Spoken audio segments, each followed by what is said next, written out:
Thanks so much for coming in to talk about this, and there is so much to talk about. First of all, I mean, a lot of people watching your piece, not only we showed it tonight, it's been on CBS 2, and it was on CBS this morning, and a lot of people said, wow, she talked. And it does seem very surprising, right? It is, and what was even more surprising is literally she went from her sentencing, gave the statement outside of the federal courthouse, drove home, and sat down with us for this interview.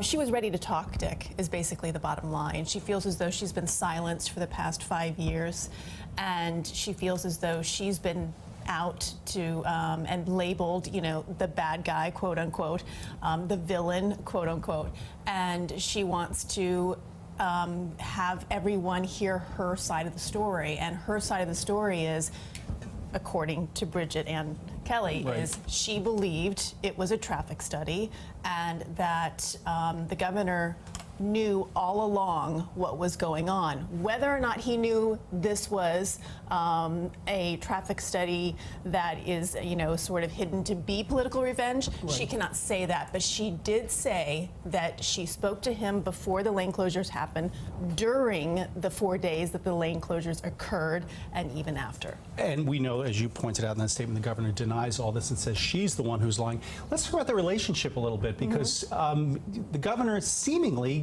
distanced himself from her. I mean, this was a top aide of his, correct? It was, his deputy chief of staff. And she was brought in, not really with a lot of political background, a lot of political experience, but she, during this interview, shared with us some family photos of her children when they were younger. She has relatively young children, though, still, right? Yeah. Exactly. She has one child that will be going, or that is in college, another one that will be going to college, and then 2 younger ones. So, you know, the 13 months that she was sentenced to, one thing that she mentioned during this interview is she's going to miss out on all of those milestones. It's heartbreaking for those kids. It really is. But yeah, I mean, she really did want to point out that, you know, the governor made it sound as though I was just some low employee on the totem pole, but look, he was at my surprise birthday party. He was with my children when they were younger. We have an established relationship.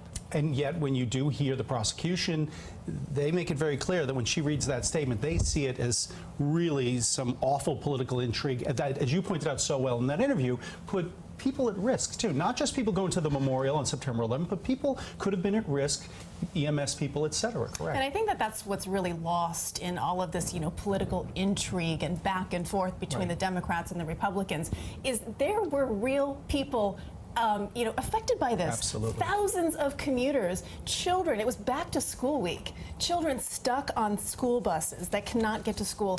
And then, of course, when I pointed out the day of September 11th. And, you know, her response to that, in part, that we were not able to air was, you know, I didn't know what days this was going to happen. I wasn't told what time period this was going to happen. But still, you know, in the end, every person that used those access lanes, you know, in the Fort Lee area, the majority of drivers from that area were all affected, and those were the people that suffered. And now this goes to the U.S. Supreme Court on appeal. Yes, it does. Okay, Kristine Johnson, great job, great work. Thank you so much for coming in. Of course.